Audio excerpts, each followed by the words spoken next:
당신의 일상이 당신의 이름으로 빛날 수 있기를. 며칠 전 피아노 학원을 등록했습니다. 피아노를 배워보고 싶다고 처음 생각했던 것은 고등학교 3학년 때의 일입니다.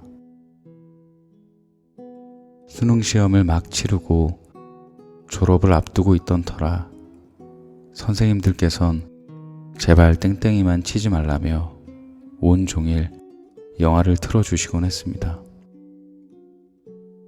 그러다 하루는 말할 수 없는 비밀이라는 영화를 보게 됐어요. 거기서 극중 상륜과 위화오가 흑건, 쇼팽 왈츠, 두금상 등을 연주하며 피아노 실력을 겨루는 장면이 나오는데 그 장면을 보고 저는 피아노라는 악기에 완전히 반해버렸습니다. 말할 수 없는 비밀을 보신 분이라면 누구나 공감하실 거예요. 아무튼 그날 이후로 한 번쯤 피아노를 배워보고 싶다고 그렇게 생각했는데요. 막상 배우려고 하니 경제적으로도 시간적으로도 여건이 녹록지 않을 뿐더러 음표 하나 읽을 줄 모르는 내가 과연 잘 칠 수 있을까 하는 그런 의구심이 드는 탓에 피아노를 향한 제 열망은 가슴 한구석에서 번번이 커트당하고 말았습니다. 배워볼까? 내가 할 수 있을까? 혼자 속으로 주춤하는 사이 11년이라는 시간이 흘렀습니다. 그날도 연휴 때와 다름없이 저는 집 근처 카페에서 시시하게 책이나 읽고 있었습니다. 유난히 날이 좋아 테라스를 차지하고 앉아 있었죠. 그런데 문득 어떤 목소리가 들려왔습니다. 처음이라 부족한 게 많네요. 오늘 수업 감사했습니다.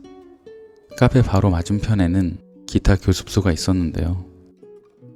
그곳 남색 문을 열고 밖으로 나오던 어떤 중년 남성이 그 옆에 선생님으로 보이는 한 여성에게 인사를 건네는 소리였어요. 분위기로 미루어 보아 그는 요 근처에서 회사를 다니는 사람 같았고요. 얼핏 봐도 좋기 50살은 되어 보였습니다.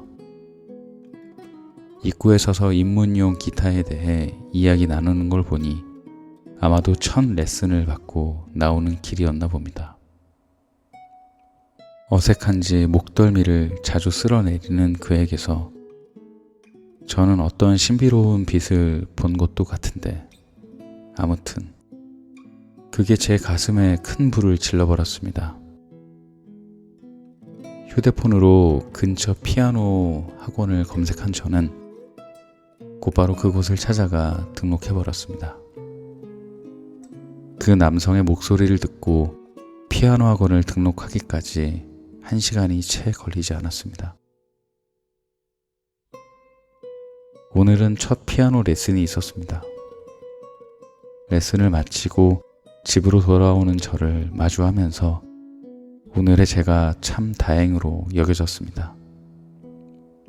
가슴에 뜨끈한 무언가가 남아있다는 것은 여전히 놀라운 일입니다. 그리고 그것을 향해 손 뻗을 용기가 남아있다는 것은 경이로운 일이 아닐 수 없습니다. 열망을 간직한 세계는 끊임없이 변화할 수 있고 변화할 수 있는 세계는 계속해서 성장할 수 있습니다. 열망을 꿈이나 사랑으로, 세계를 삶이나 사람으로 바꾸어도 마찬가지입니다. 당신의 가슴을 뜨겁게 하는 건 무엇인가요? 모래 한 알만큼 작고 사소한 것일지라도 상관없습니다. 언젠가 그 작은 하나가 당신의 무겁게 내려앉은 어둠을 환히 밝혀줄 것이 분명하니까요. 이 책은 제가 열망했던 것을 끝까지 붙잡기 위해서, 그리고 끝끝내 놓아주기 위해서 홀로 분투한 날들에 관한 기록입니다. 그래서 볼품없고 시시한 이야기로 가득할지 모릅니다. 하지만 저는 볼품없고 시시한 것들의 경이로운 힘을 믿습니다. 제가 오랜 시간 마음 바깥에 꺼내지 못했던 열망을 단번에 실현할 수 있도록 용기를 준 누군가의 목소리처럼 이 책 속의 시시한 한 문장이 오늘은 당신에게 다 당신 가슴 속에 남아있는 그 어떤 반짝임을 켜켜이 드러낼 수 있기를. 그래서 당신의 일상이 당신의 이름으로 빛날 수 있기를 진심으로 바라겠습니다.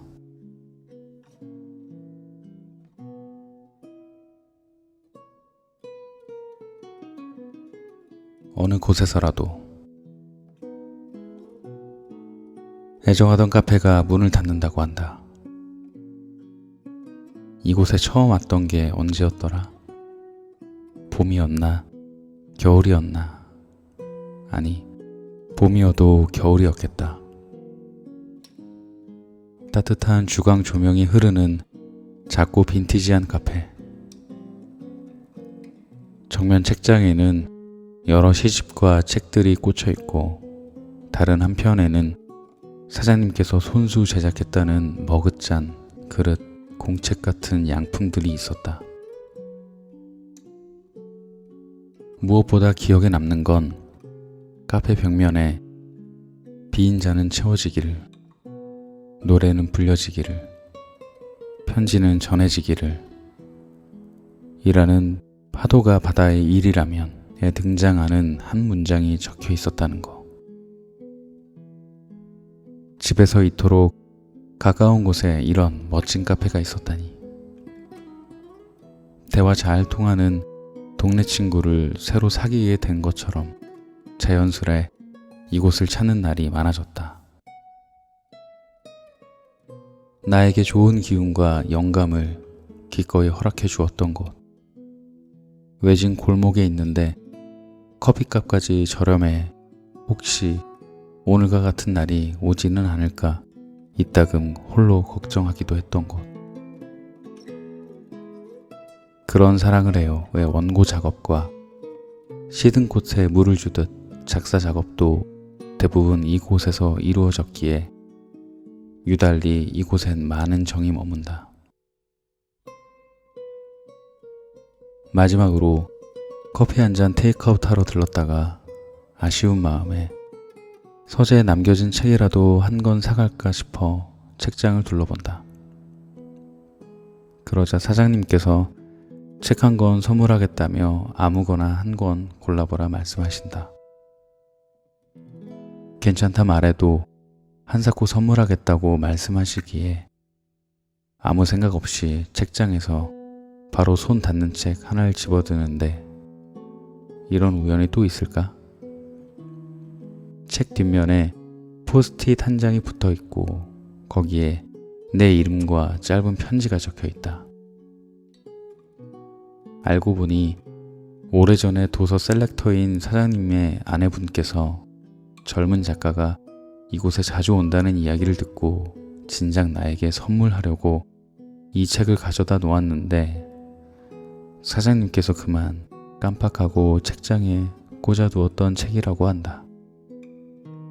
문득 일어날 일은 어떻게든 일어난다는 오래된 문장이 가슴속에 울려 퍼진다. 그렇게 막연한 감사와 인사를 건네고 카페를 나오는데 마음 기퉁이가 불에 댄 듯 울컥울컥 괜히 미안하고 흔들리는 이 기분은 뭘까?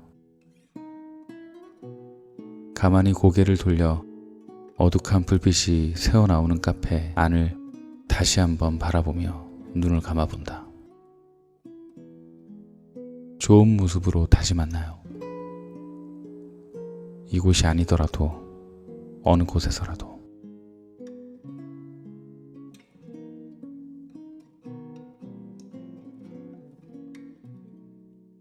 러너스 하이. 어떤 운동이든 좀 제대로 해보려 마음먹으면 여기저기 다쳐 버리는 탓에 20살 초반에 탔던 스케이트보드 이후로는 그다지 운동을 즐겨하지 않았다. 그러나 늘어나는 뱃살과 쉽게 퍼지는 체력을 더는 두고 볼 수 없어 알아보던 중 지인의 소개로 한 레포츠 동호회에 나가게 되었다. 동호회는 활동 때마다 매번 다른 스포츠를 즐겼는데 대개 클라이밍, 수영, 마라톤처럼 큰 비용이 필요하지 않고 초심자도 쉽게 접할 수 있는 종목 위주였다. 나는 그 중에서도 마라톤을 가장 좋아했다. 러닝화를 신고 주최 측에서 나눠준 티셔츠를 입은 뒤 가슴팍에 출전 번호표까지 붙이고 나면 심장은 쉴 새 없이 쿵쾅거리기 시작한다. 수천 명의 러너와 함께 선 출발선에서 신호탄이 쏘아지면 쿵쾅거림은 이내 활력으로 치환되어 머리부터 발끝까지 스파크가 튀어오른다.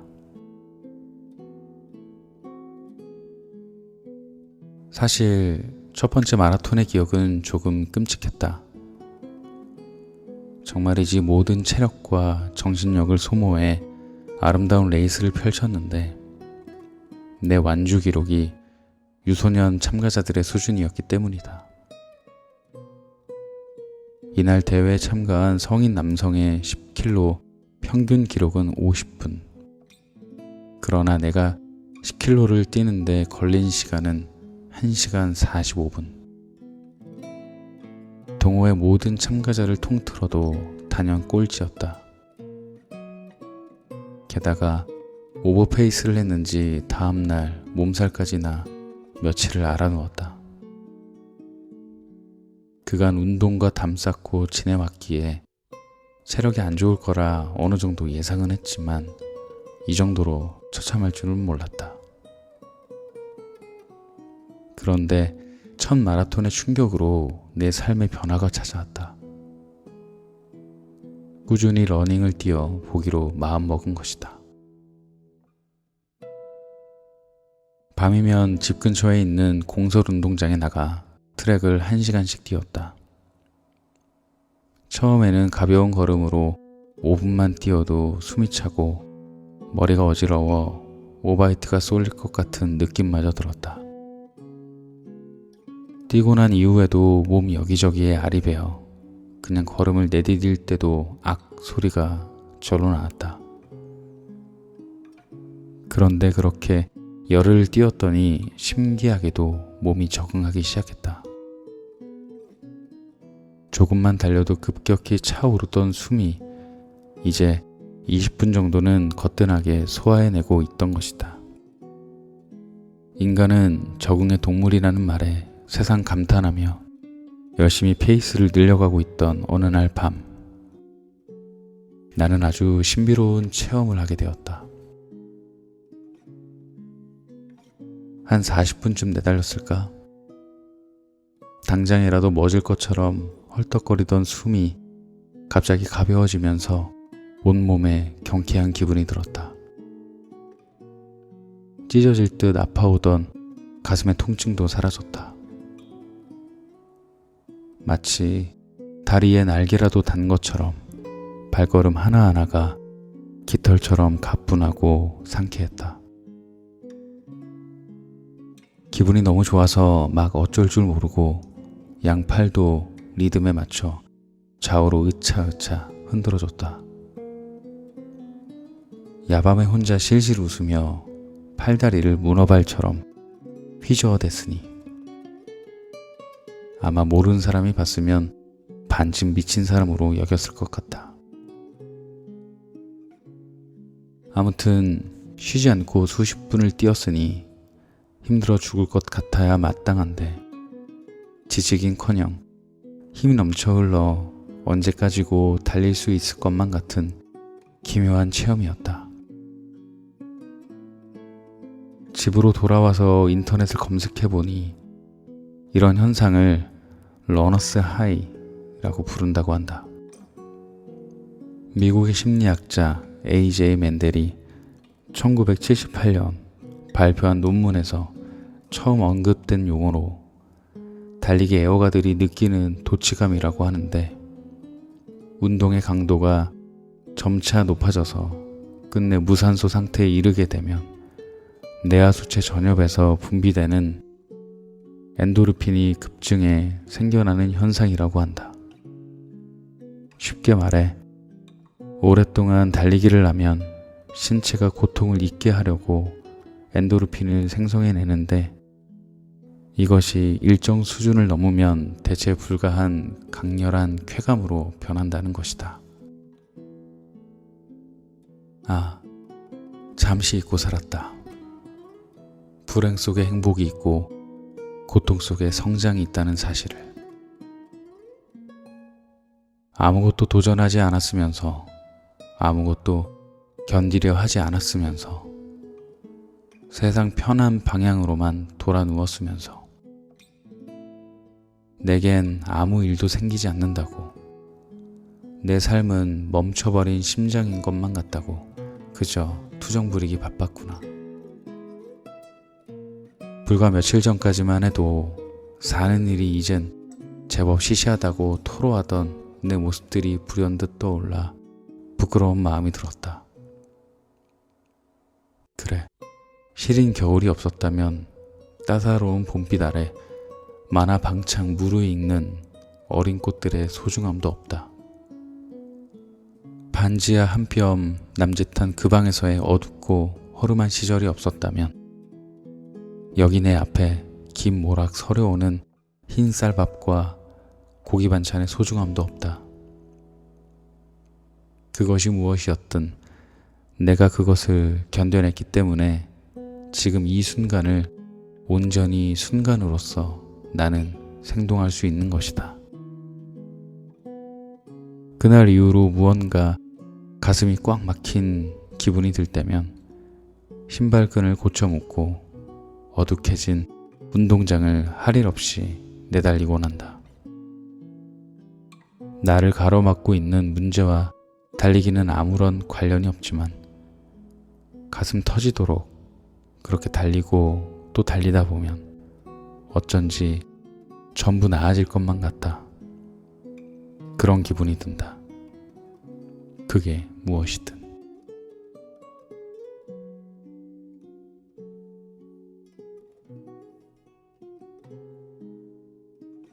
사람꽃. 있지. 나는 가슴에 새긴 문장이 하나 있어. 진실한 언어는 진실한 입술로부터 나온다. 좋은 문장을 쓰겠다는 것은 좋은 사람이 되겠다는 선언과 같아. 눈에 보이진 않지만 모든 문장에는 날개가 달려 있어. 문장에는 그것을 기록한 사람의 생각과 사상, 그리고 세계가 배어 있지. 때때로 어떤 문장은 세기를 넘어 살아 숨쉬면서 세상 모든 이에게 읽히고 전해져 영향력을 미치기도 해. 사람은 죽지만 문장은 죽지 않고 영원 불멸하지. 이건 정말 엄청난 일이야. 하지만 조금 깊이 생각해보면 그만큼 신중하게 언어를 사용해야 한다는 의미이기도 해. 아무리 보석 같은 언어도 그 언어를 사용하는 사람이 뒷받침되지 않으면 그것은 죽은 언어나 다름없으니까. 내가 만일 방탕하게 생활하면서 자서전에는 자아성찰과 절제에 대해 토로한다면 설득력도 없고 듣는 사람도 어이가 없을 거야. 언어를 사용하는 사람 본인이 자신의 언어를 전적으로 책임질 수 있을 때 그 언어에는 힘과 무게가 실리게 돼. 좋은 말, 좋은 문장, 좋은 언어의 뿌리는 결국 좋은 사람일 수밖에 없는 거야. 나는 한때 글만 쫓았어. 더 잘 쓰고 싶어서, 더 멋져 보이는 문장을 쓰고 싶어서 표현 자체에 목맸지. 그럴듯해 보이는 수식어만 가져와 껍데기뿐인 문장을 포장하기 바빴어. 그러던 어느 날 밤, 노트에 적힌 내 문장을 천천히 읽어보다가 문득 온몸에 소름이 돋았어. 내 문장에서 아무런 감정도 공감도 생기도 느껴지지 않았거든. 마치 화려하게 치장한 마네킹을 사람인 양 껴안고 있는 것처럼 말이야. 그때 처음으로 깨닫게 됐어. 내가 지금까지 가짜를 쓰고 있었다는 것을. 나를 공감하지 못하고 나조차도 책임지지 못하는 그런 문장을 가지고서 나에게, 나아가 누군가에게 거짓 위로를 건네려 하고 있었다는 사실을 말이야. 견딜 수가 없었어. 그래서 그 당시 문해지에 투고하기 위해 한 달가량 태고해 오던 시들을 그 자리에서 전부 찢어서 버렸어. 그리고 다짐했어. 나를 먼저 공감하고, 나를 먼저 위로하고, 나를 먼저 치유할 수 있는 그런 문장을 쓰겠다고. 나는 너에게 너 자신을 사랑해야 해 라고 말하기 이전에 먼저 나 자신을 사랑할 줄 아는 사람이고 싶어. 너는 좀 반성해야 해 말하기 이전에 먼저 나를 돌아보고 반성할 줄 아는 사람이고 싶어. 믿고 싶어. 싱그러운 꽃에서 코끝을 사로잡는 향기가 나듯 싱그러운 사람에게선 언제나 마음을 사로잡는 진실한 향기가 난다고.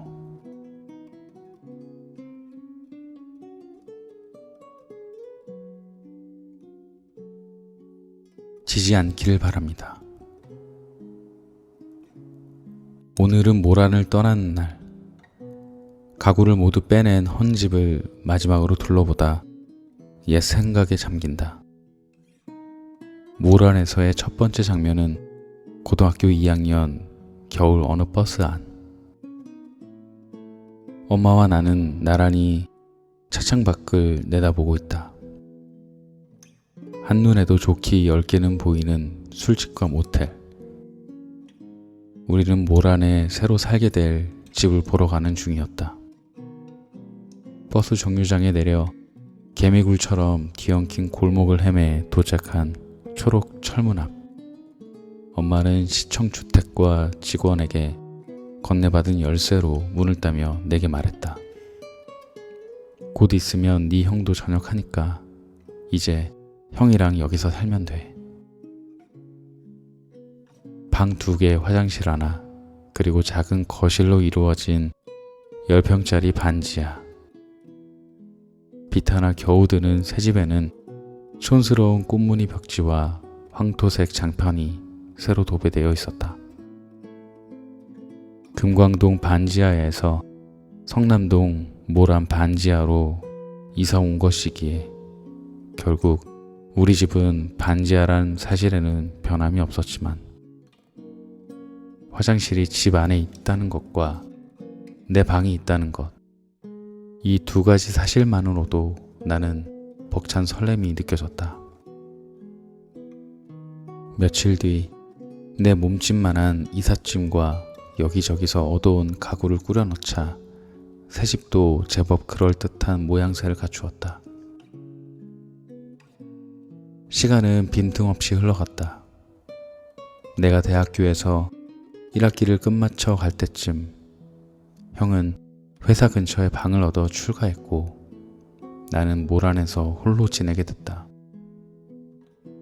독립하면서부터는 이상할 만큼 자주 알았다. 한 주에 3, 4일은 편두통에 시달렸고 환절기마다 빼놓지 않고 몸살 감기에 걸렸다. 그런데 이제와 생각해보니 비단 몸뿐만이 아니라 내 세상 전체가 알았던 것 같다. 이유 없이 거울 앞에 주저앉아 온유월의 벚나무처럼 빈손으로 두 눈을 감싸거나 갈 곳도 없이 집을 나섰다가 자정이 지나서야 돌아오는 날이 많았다. 완전한 탈진 상태로 잠을 청해봐도 시계가 없는 내 방은 나에게 밤도 아침도 어느 하나 쉬이 허락해 주지 않았다. 예고 없는 새벽비라도 내리는 날이면 마치 집 전체가 나를 양팔로 붙들고 놔주지 않는 것처럼 온몸이 천근만근이었는데 어쩌면 집도 나만큼이나 모진 세상이 어지간히 외롭고 서러웠나 보다. 고개를 들어 여전히 눅눅한 방 안을 가만히 쓰다듬어 본다. 나를 설레게 했던 꽃무늬 벽지 곳곳에 멍울 같은 곰팡이가 피어 있다. 내 몸집보다 더 크게 백년 고목처럼 새겨져 있다. 아, 이제 나는 가야 한다. 텅 빈 모란 집의 매캐한 공기를 마지막으로 크게 들이마시며 두 손 모아 기도해 본다. 더는 이곳에 아무도 품어지지 않기를 바랍니다. 그러나 이곳으로 오게 될 저와 비슷한 처지에 누군가가 있겠죠. 이토록 허름한 풍경조차 벅찬 설렘일 또 다른 당신이 있겠죠. 당신의 환멸만큼 이곳이 당신에게 위로가 되어주기를 바랍니다. 쉽게 허름해지는 방의 내벽만큼 당신의 세상이 단단해지기를 바랍니다. 모든 것을 새 것으로 바꾸어도 여기, 이곳은 지지 않은 눈물의 향기로 끝없이 허름할 것입니다. 그러니 이곳을 충분히 원망할 수 있기를 바랍니다. 그리고 그 원망의 힘으로 당당히 세상에 맞설 수 있기를 바랍니다. 이곳은 당신만큼만 고독하고 당신만큼만 남루할 것입니다. 이곳은 당신이 인내해야 할 당신 자신일 것입니다. 지지 않기를 바랍니다. 부디 당신도 지지 않기를 바랍니다.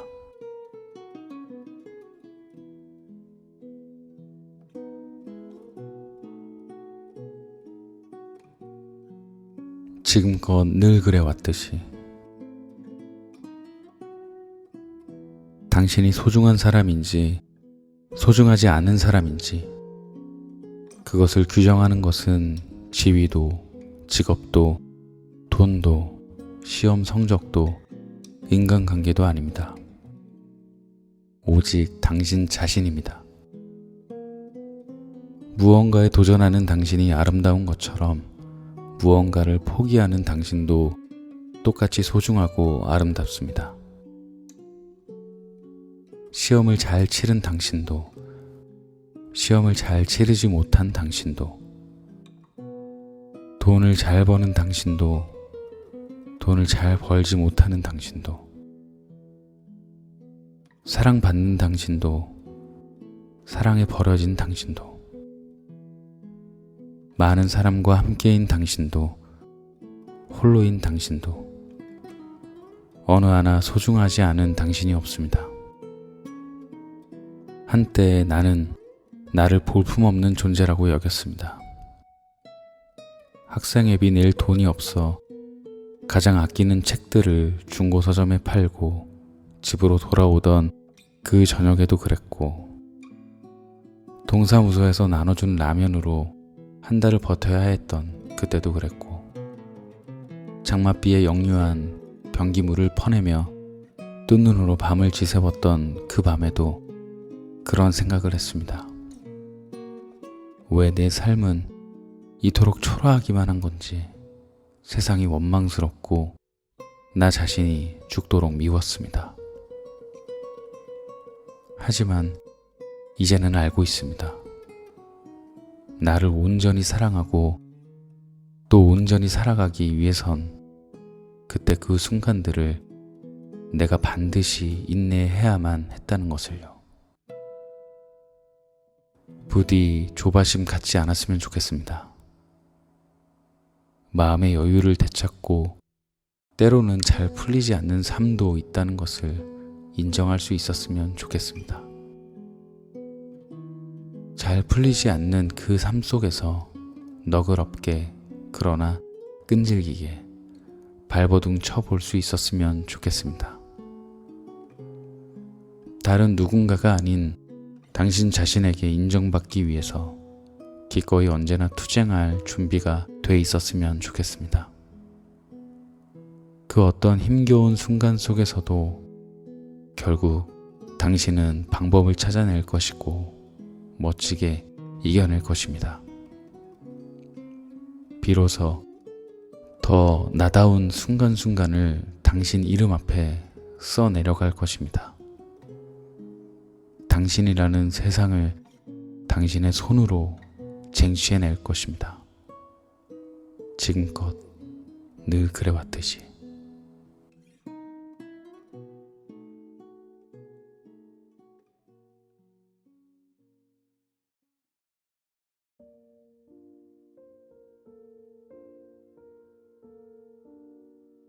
여러분 안녕하세요.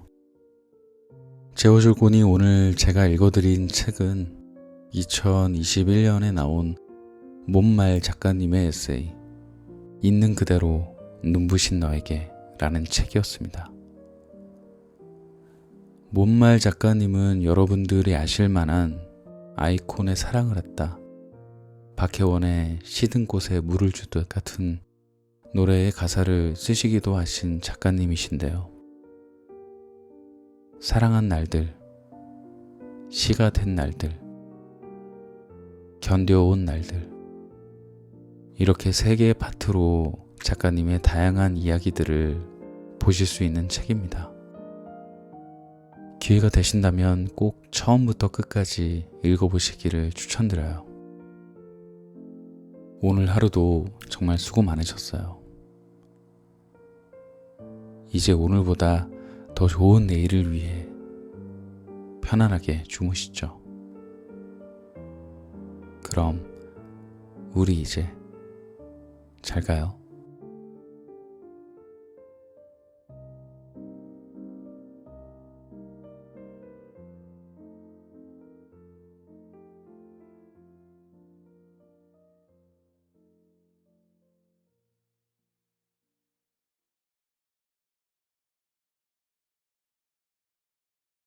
당신의 일상이 당신의 이름으로 빛날 수 있기를. 며칠 전 피아노 학원을 등록했습니다. 피아노를 배워보고 싶다고 처음 생각했던 것은 고등학교 3학년 때의 일입니다. 수능 시험을 막 치르고 졸업을 앞두고 있던 터라 선생님들께선 제발 땡땡이만 치지 말라며 온종일 영화를 틀어주시곤 했습니다. 그러다 하루는 말할 수 없는 비밀이라는 영화를 보게 됐어요. 거기서 극중 상륜과 위하오가 흑건 백건, 쇼팽 왈츠, 두금삼 등을 연주하며 피아노 실력을 겨루는 장면이 나오는데, 그 장면을 보고 저는 피아노라는 악기에 완전히 반해버렸습니다. 말할 수 없는 비밀을 보신 분이라면 누구나 공감하실 거예요. 아무튼 그날 이후로 한 번쯤 피아노를 배워보고 싶다고 그렇게 생각했는데요. 막상 배우려고 하니 경제적으로도 시간적으로도 여건이 녹록지 않을 뿐더러 음표 하나 읽을 줄 모르는 내가 과연 잘 칠 수 있을까 하는 그런 의구심이 드는 탓에 피아노를 향한 제 열망은 가슴 한구석에서 번번이 커트당하고 말았습니다. 배워볼까? 내가 할 수 있을까? 혼자 속으로 주춤하는 사이 11년이라는 시간이 흘렀습니다. 그날도 연휴 때와 다름없이 저는 집 근처 카페에서 시시하게 책이나 읽고 있었습니다. 유난히 날이 좋아 테라스를 차지하고 앉아 있었죠. 그런데 문득 어떤 목소리가 들려왔습니다. 처음이라 부족한 게 많네요. 오늘 수업 감사했습니다. 카페 바로 맞은편에는 기타 교습소가 있었는데요.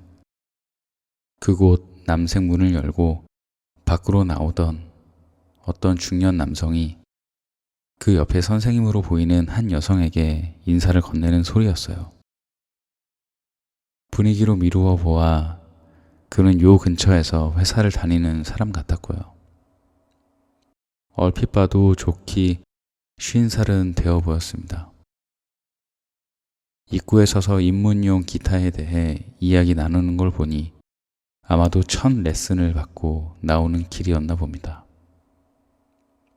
어색한지 목덜미를 자주 쓸어내리는 그에게서 저는 어떤 신비로운 빛을 본 것도 같은데 아무튼 그게 제 가슴에 큰 불을 질러버렸습니다. 휴대폰으로 근처 피아노 학원을 검색한 저는 곧바로 그곳을 찾아가 등록해버렸습니다. 그 남성의 목소리를 듣고 피아노 학원을 등록하기까지 1시간이 채 걸리지 않았습니다. 오늘은 첫 피아노 레슨이 있었습니다. 레슨을 마치고 집으로 돌아오는 저를 마주하면서 오늘의 제가 참 다행으로 여겨졌습니다. 가슴에 뜨끈한 무언가가 남아있다는 것은 여전히 놀라운 일입니다. 그리고 그것을 향해 손 뻗을 용기가 남아있다는 것은 경이로운 일이 아닐 수 없습니다. 열망을 간직한 세계는 끊임없이 변화할 수 있고 변화할 수 있는 세계는 계속해서 성장할 수 있습니다. 열망을 꿈이나 사랑으로, 세계를 삶이나 사람으로 바꾸어도 마찬가지입니다.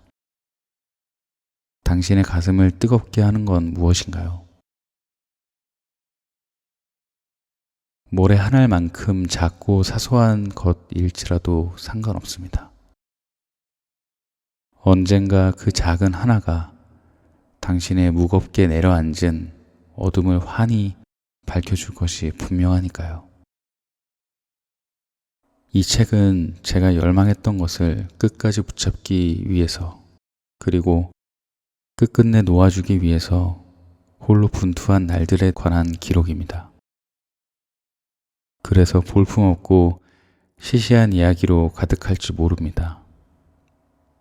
하지만 저는 볼품없고 시시한 것들의 경이로운 힘을 믿습니다. 제가 오랜 시간 마음 바깥에 꺼내지 못했던 열망을 단번에 실현할 수 있도록 용기를 준 누군가의 목소리처럼 이 책 속의 시시한 한 문장이 오늘은 당신에게 다 당신 가슴 속에 남아있는 그 어떤 반짝임을 켜켜이 드러낼 수 있기를. 그래서 당신의 일상이 당신의 이름으로 빛날 수 있기를 진심으로 바라겠습니다.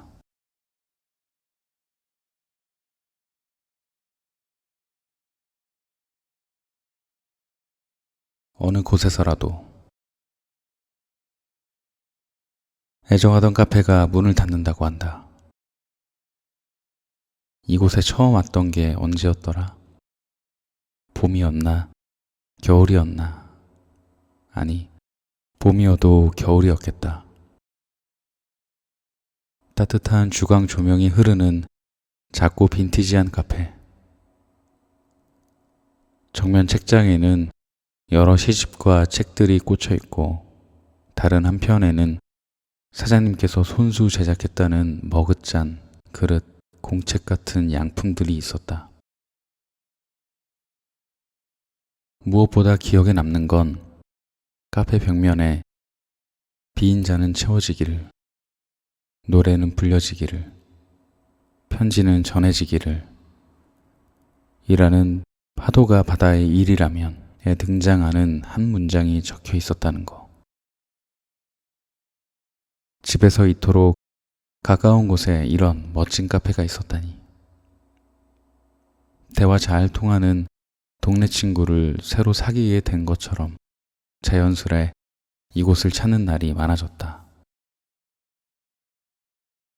나에게 좋은 기운과 영감을 기꺼이 허락해 주었던 곳.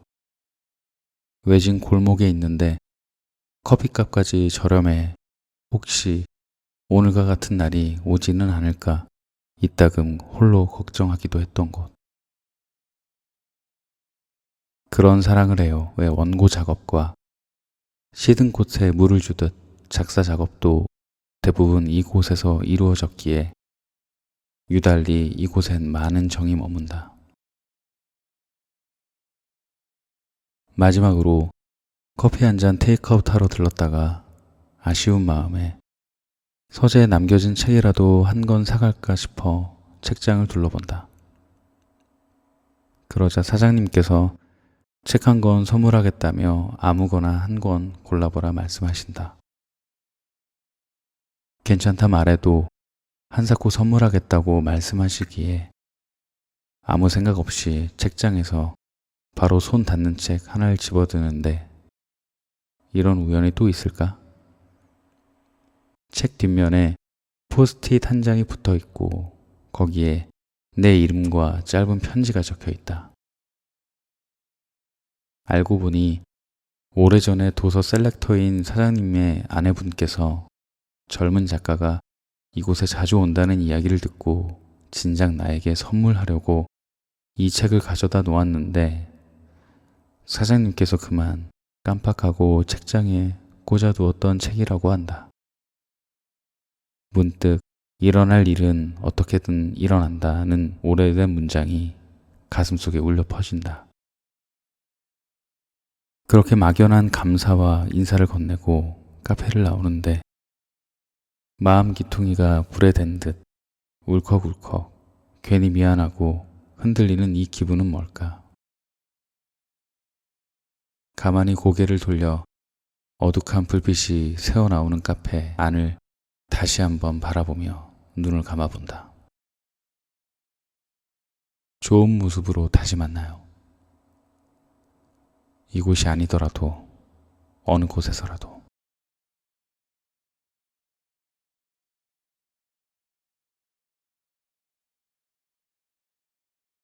러너스 하이. 어떤 운동이든 좀 제대로 해보려 마음먹으면 여기저기 다쳐 버리는 탓에 20살 초반에 탔던 스케이트보드 이후로는 그다지 운동을 즐겨하지 않았다. 그러나 늘어나는 뱃살과 쉽게 퍼지는 체력을 더는 두고 볼 수 없어 알아보던 중 지인의 소개로 한 레포츠 동호회에 나가게 되었다.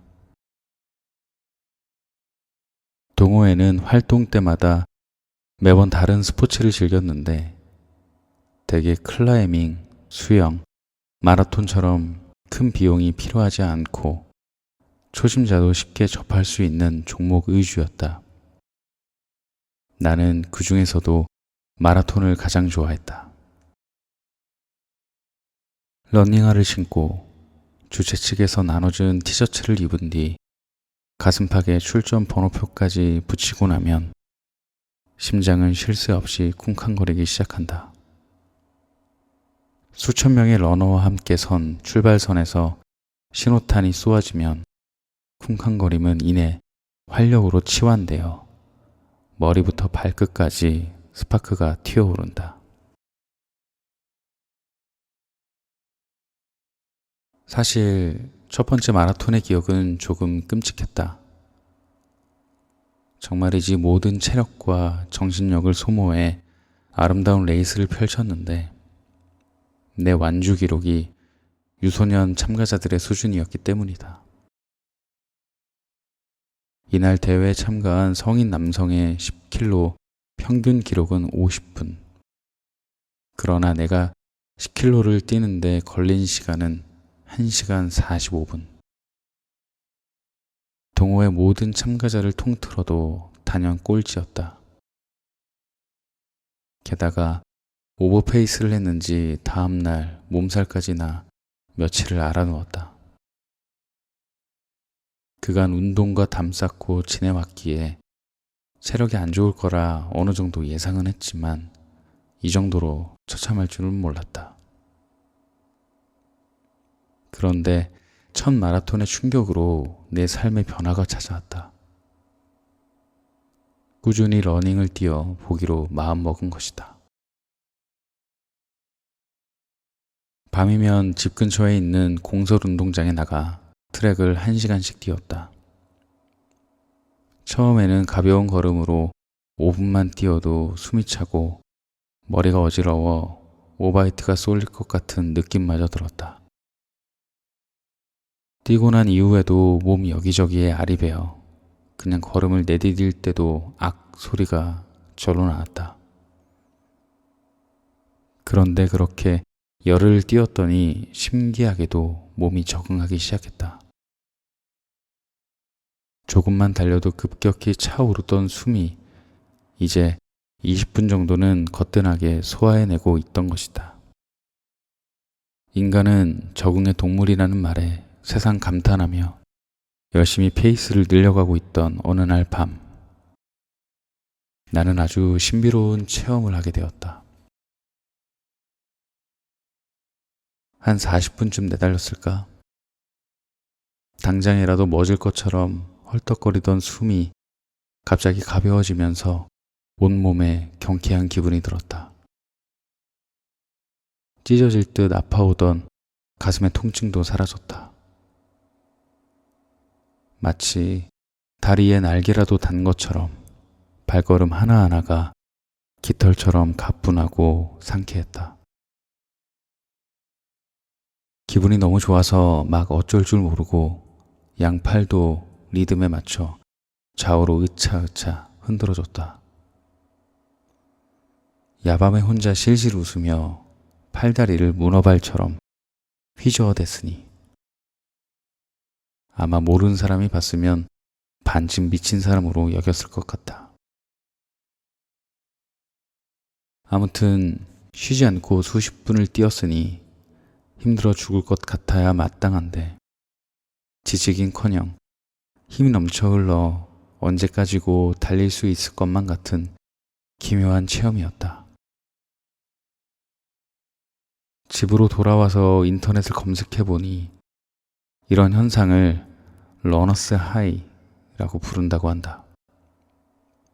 미국의 심리학자 A.J. 맨델이 1978년 발표한 논문에서 처음 언급된 용어로 달리기 애호가들이 느끼는 도취감이라고 하는데, 운동의 강도가 점차 높아져서 끝내 무산소 상태에 이르게 되면 뇌하수체 전엽에서 분비되는 엔도르핀이 급증해 생겨나는 현상이라고 한다. 쉽게 말해 오랫동안 달리기를 하면 신체가 고통을 잊게 하려고 엔도르핀을 생성해내는데, 이것이 일정 수준을 넘으면 대체 불가한 강렬한 쾌감으로 변한다는 것이다. 아, 잠시 잊고 살았다. 불행 속에 행복이 있고 고통 속에 성장이 있다는 사실을. 아무것도 도전하지 않았으면서, 아무것도 견디려 하지 않았으면서, 세상 편한 방향으로만 돌아 누웠으면서, 내겐 아무 일도 생기지 않는다고, 내 삶은 멈춰버린 심장인 것만 같다고 그저 투정 부리기 바빴구나. 불과 며칠 전까지만 해도 사는 일이 이젠 제법 시시하다고 토로하던 내 모습들이 불현듯 떠올라 부끄러운 마음이 들었다. 그래, 시린 겨울이 없었다면 따사로운 봄빛 아래 만화방창 무르익는 어린 꽃들의 소중함도 없다. 반지하 한 뼘 남짓한 그 방에서의 어둡고 허름한 시절이 없었다면 여기 내 앞에 김 모락 서려오는 흰 쌀밥과 고기 반찬의 소중함도 없다. 그것이 무엇이었든 내가 그것을 견뎌냈기 때문에 지금 이 순간을 온전히 순간으로서 나는 생동할 수 있는 것이다. 그날 이후로 무언가 가슴이 꽉 막힌 기분이 들 때면 신발끈을 고쳐 묶고 어둑해진 운동장을 할 일 없이 내달리곤 한다. 나를 가로막고 있는 문제와 달리기는 아무런 관련이 없지만 가슴 터지도록 그렇게 달리고 또 달리다 보면 어쩐지 전부 나아질 것만 같다. 그런 기분이 든다. 그게 무엇이든.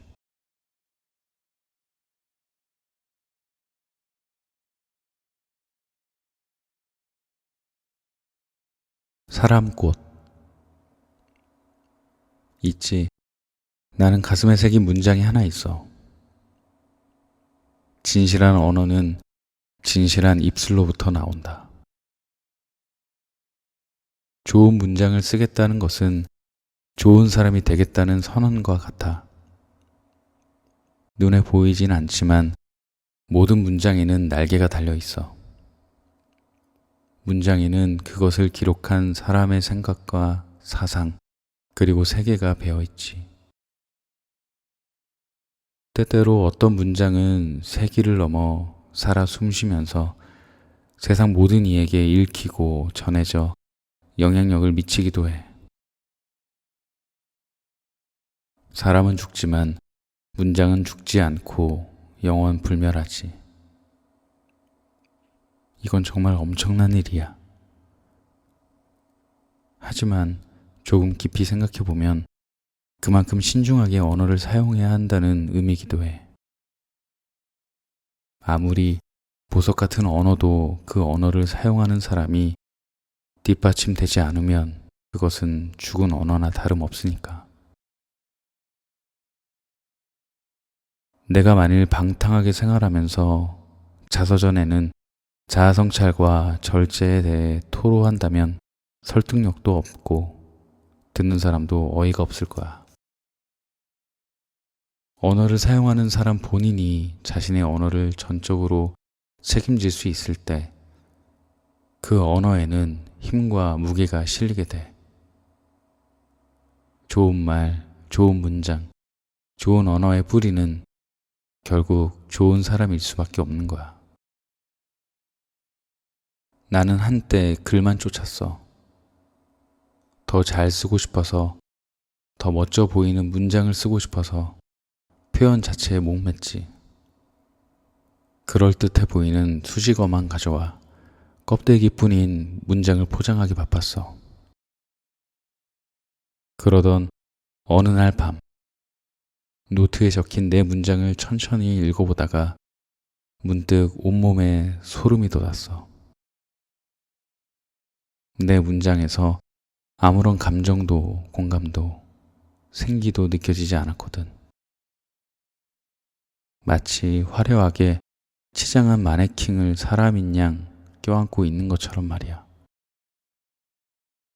그때 처음으로 깨닫게 됐어. 내가 지금까지 가짜를 쓰고 있었다는 것을. 나를 공감하지 못하고 나조차도 책임지지 못하는 그런 문장을 가지고서 나에게, 나아가 누군가에게 거짓 위로를 건네려 하고 있었다는 사실을 말이야. 견딜 수가 없었어. 그래서 그 당시 문해지에 투고하기 위해 한 달가량 태고해 오던 시들을 그 자리에서 전부 찢어서 버렸어. 그리고 다짐했어. 나를 먼저 공감하고, 나를 먼저 위로하고, 나를 먼저 치유할 수 있는 그런 문장을 쓰겠다고.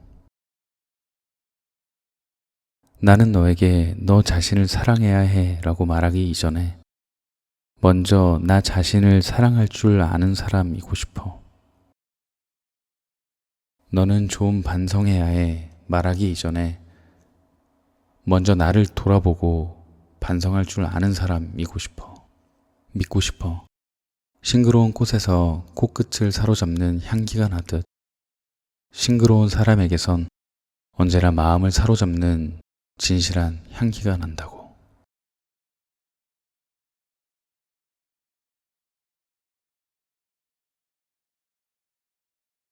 지지 않기를 바랍니다. 오늘은 모란을 떠나는 날. 가구를 모두 빼낸 헌집을 마지막으로 둘러보다 옛 생각에 잠긴다. 모란에서의 첫 번째 장면은 고등학교 2학년 겨울 어느 버스 안. 엄마와 나는 나란히 차창 밖을 내다보고 있다. 한눈에도 좋게 10개는 보이는 술집과 모텔. 우리는 모란에 새로 살게 될 집을 보러 가는 중이었다. 버스 정류장에 내려 개미굴처럼 뒤엉킨 골목을 헤매 도착한 초록 철문 앞. 엄마는 시청주택과 직원에게 건네받은 열쇠로 문을 따며 내게 말했다. 곧 있으면 네 형도 전역하니까 이제 형이랑 여기서 살면 돼. 방 2개, 화장실 하나, 그리고 작은 거실로 이루어진 10평짜리 반지하. 빛 하나 겨우 드는 새 집에는 촌스러운 꽃무늬 벽지와 황토색 장판이 새로 도배되어 있었다. 금광동 반지하에서 성남동 모란 반지하로 이사 온 것이기에 결국 우리 집은 반지하란 사실에는 변함이 없었지만 화장실이 집 안에 있다는 것과 내 방이 있다는 것, 이 2가지 사실만으로도 나는 벅찬 설렘이 느껴졌다. 며칠 뒤 내 몸집만한 이삿짐과 여기저기서 얻어온 가구를 꾸려넣자 새 집도 제법 그럴듯한 모양새를 갖추었다. 시간은 빈틈없이 흘러갔다.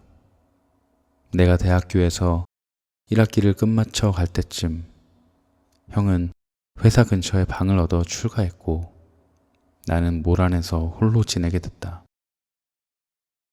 독립하면서부터는 이상할 만큼 자주 알았다. 한 주에 3, 4일은 편두통에 시달렸고 환절기마다 빼놓지 않고 몸살 감기에 걸렸다. 그런데 이제와 생각해보니 비단 몸뿐만이 아니라 내 세상 전체가 알았던 것 같다. 이유 없이 거울 앞에 주저앉아 온유월의 벚나무처럼 빈손으로 2 눈을 감싸거나 갈 곳도 없이 집을 나섰다가 자정이 지나서야 돌아오는 날이 많았다. 완전한 탈진 상태로 잠을 청해봐도 시계가 없는 내 방은 나에게 밤도 아침도 어느 하나 쉬이 허락해 주지 않았다. 예고 없는 새벽비라도 내리는 날이면 마치 집 전체가 나를 양팔로 붙들고 놔주지 않는 것처럼 온몸이 천근만근이었는데 어쩌면 집도 나만큼이나 모진 세상이 어지간히 외롭고 서러웠나 보다. 고개를 들어 여전히 눅눅한 방안을 가만히 쓰다듬어 본다. 나를 설레게 했던 꽃무늬 벽지 곳곳에 멍울 같은 곰팡이가 피어 있다. 내 몸집보다 더 크게 백년 고목처럼 새겨져 있다. 아, 이제 나는 가야 한다. 텅 빈 모란 집의 매캐한 공기를 마지막으로 크게 들이마시며 2 손 모아 기도해 본다. 더는 이곳에 아무도 품어지지 않기를 바랍니다. 그러나 이곳으로 오게 될 저와 비슷한 처지에 누군가가 있겠죠. 이토록 허름한 풍경조차 벅찬 설렘일 또 다른 당신이 있겠죠. 당신의 환멸만큼 이곳이 당신에게 위로가 되어주기를 바랍니다. 쉽게 허름해지는 방의 내벽만큼 당신의 세상이 단단해지기를 바랍니다. 모든 것을 새 것으로 바꾸어도 여기, 이곳은 지지 않은 눈물의 향기로 끝없이 허름할 것입니다. 그러니 이곳을 충분히 원망할 수 있기를 바랍니다. 그리고 그 원망의 힘으로 당당히 세상에 맞설 수 있기를 바랍니다. 이곳은 당신만큼만 고독하고 당신만큼만 남루할 것입니다. 이곳은 당신이 인내해야 할 당신 자신일 것입니다. 지지 않기를 바랍니다. 부디 당신도 지지 않기를 바랍니다.